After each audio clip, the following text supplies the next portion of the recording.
都说幸福的家庭是相似的，而不幸的家庭各有各的不幸。在这些不幸的家庭中成长起来的孩子，是会延续这种不幸，还是成为不幸中的万幸？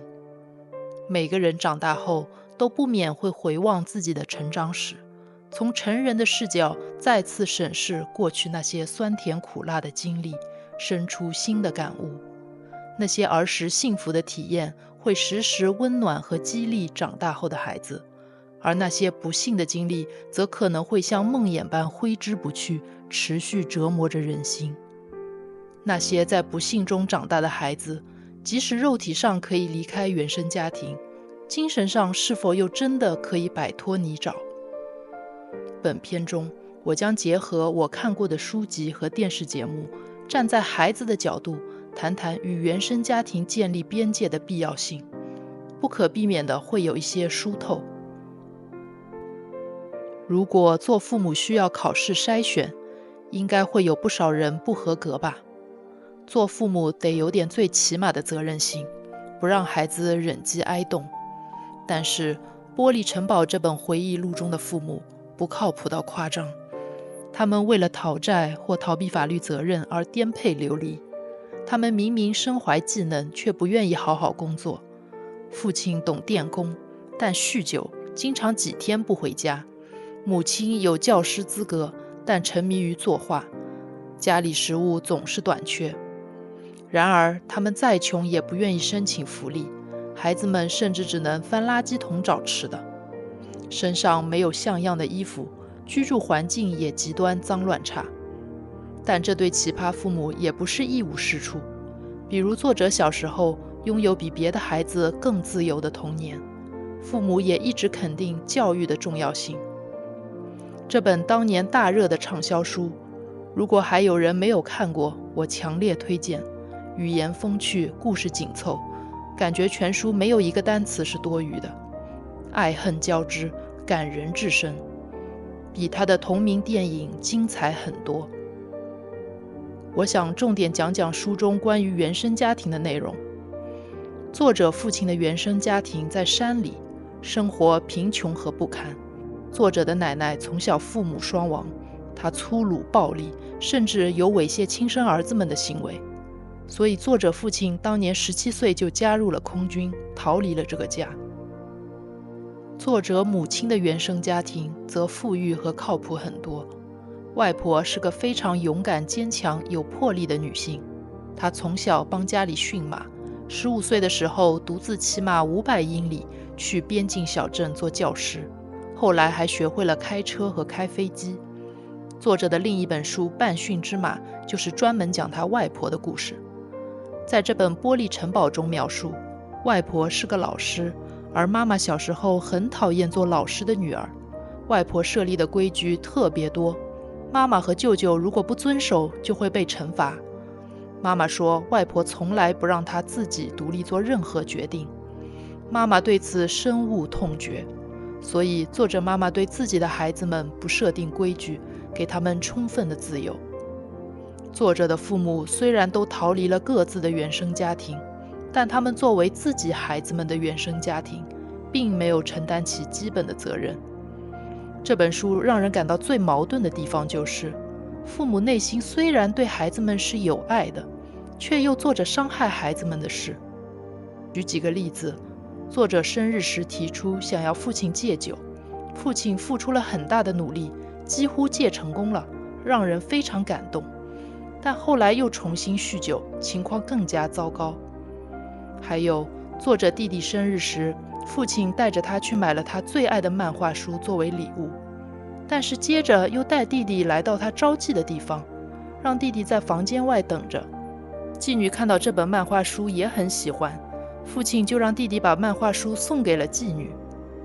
作者原本有个二姐，9个月大的时候死在婴儿床里，母亲并不悲伤，认为这是上帝的安排，完全没有反省自己有没有照顾不当的地方。作者3岁时肚子饿，母亲正沉迷作画，不给他做吃的。才3岁的他只能踩在凳子上自己煮热狗，结果身上被严重烧伤。植皮后还是留下了大量疤痕。成长过程中，孩子们受到许多嘲笑、欺负，作者还遭遇过数次猥亵。高中时，有一次作者指责父母不是合格的父母，结果被父亲拿皮带抽了一顿。这对父母的行为带给了孩子们肉体和精神上极大的折磨，所以孩子们一有能力都迫不及待地离开他们，一刻都不想多待。孩子们在纽约寻找出路，然而没想到作者父母后来也来了纽约，主动成了无家可归的流浪者。孩子们不是不想帮，是实在力不从心。有段时间，作者的大姐收留他妈妈住在自己公寓里，但妈妈把公寓里堆满垃圾，弄得一团乱。忍无可忍下，大姐只能让妈妈搬出去了。父母后来住进了一幢废弃的楼里，3个大孩子和父母划清了界限，后来都混得很不错。这里我说的划清界限，不是断交，更不是反目成仇，而是不再以爱的名义互相干涉和伤害。最小的妹妹没那么幸运，虽然早早被哥哥姐姐接来纽约，但是她没有哥哥姐姐那么努力。最后，她和父母一起住在废弃的楼里，不去工作，浑浑噩噩。当母亲想赶走她时，她和母亲爆发了冲突，用刀捅伤了母亲。妹妹被法庭判决到医院接受精神治疗。1年后一出院，妹妹就告别了一切，去了加州。整本书读下来，我的感受是，在这么狗血的原生家庭里，孩子还能出息，真是多亏了父母没有阻断他们接受教育，孩子们才会拥有反抗的意识、勇气和能力，挣脱出命运的泥潭，成为不幸中的万幸。更难能可贵的是，对满是缺点的父母，作者依然感怀那些他们带给自己的温暖的时刻。我觉得这是作者对自己伤口的舔舐，又或者说，这些温暖的点滴像小火苗一样，不至于让作者的心彻底冻死。如果我们自身处在一个带给自己伤害的家庭里，那一定要尽早与父母建立边界，隔绝这种伤害的影响。不要认为忍受就是孝顺和爱的体现。而这种自我意识要怎样被唤醒呢？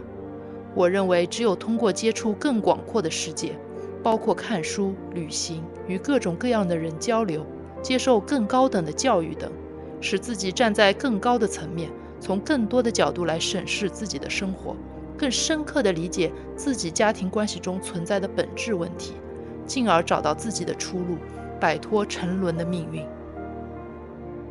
另一个摆脱原生家庭魔咒的例子，就是《乡下人的悲歌》这本回忆录里讲述的故事。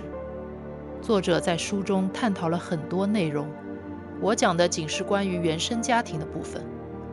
作者从小缺失父爱，跟着母亲生活，但母亲频繁更换男友，使他的生活一直没有稳定下来。作者的童年充满了贫困和暴力，更糟的是母亲染上毒瘾，反反复复戒了几次都没成功。母亲还曾要求作者用她的尿去顶替自己做尿检，后来甚至使用海洛因。情绪不稳定的母亲有次在公路上威胁要杀掉他，他只能跑到别人家里逃命。作者能在这样的环境中不长歪，多亏了他身边关爱他的亲戚们，尤其是他的外公外婆。虽然他们也有很多缺点，但对作者的爱是真挚的。他们后来拿到了监护权，给作者提供了一个相对稳定的成长环境。作者后来人生的成功还有个最大的原因，是他的外公外婆甚至糟糕的妈妈都很尊重教育。作者由于贫困，高中毕业后没有选择读大学，而是加入了海军陆战队。尽管家人们反对，但最后还是尊重了他的选择。好在作者并没有放弃读大学的愿望，4年退役后如愿进入了俄亥俄州立大学就读，之后又就读耶鲁法学院。作者成名之后，在各种场合的演讲和辩论中都提及了他的外婆。确实，在我们读者看来，外婆对于当时幼小的她是定海神针般的存在，帮助她设立了与母亲的边界，减少了母亲带给她的不利影响，给了儿时的她迫切需要的安全感和可以受用一生的温暖。另一个影响作者的人就是他的妻子。作者在混乱的原生家庭里成长，也像他的母亲一样暴躁，情绪不稳定。但是他的妻子恰恰相反，在爱中长大，情绪非常稳定。妻子一直潜移默化地影响着他，使他能够成为更好的自己。作者摆脱了原生家庭的泥潭，甚至实现了阶级跃升，即将成为下一任美国副总统。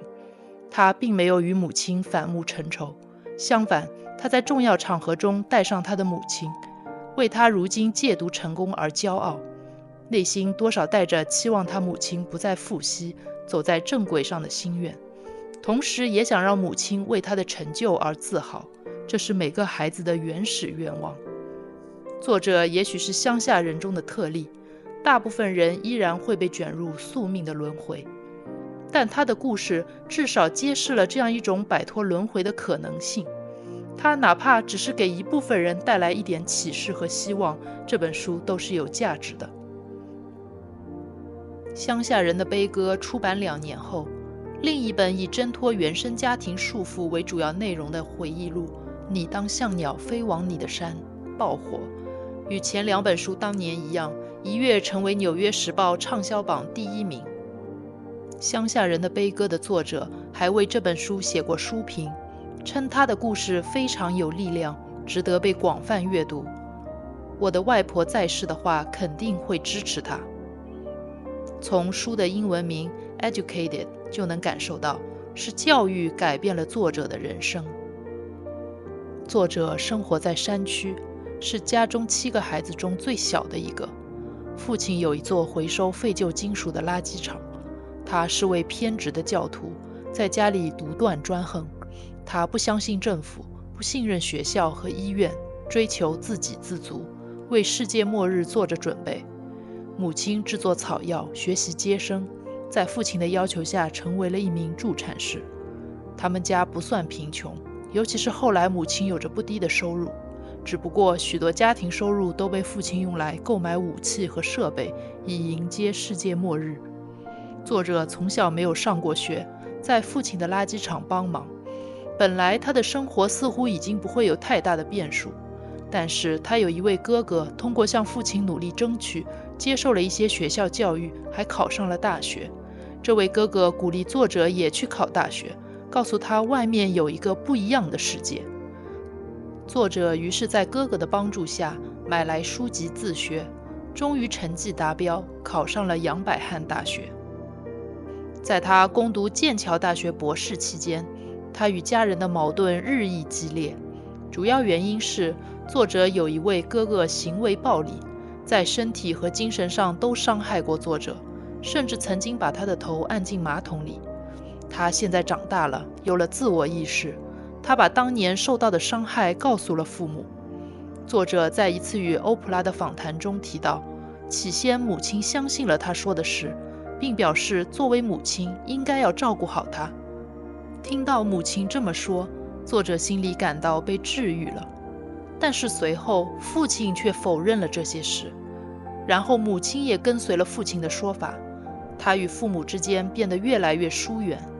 父亲认为作者是被恶魔附身了，才会捏造哥哥的事，破坏家庭关系。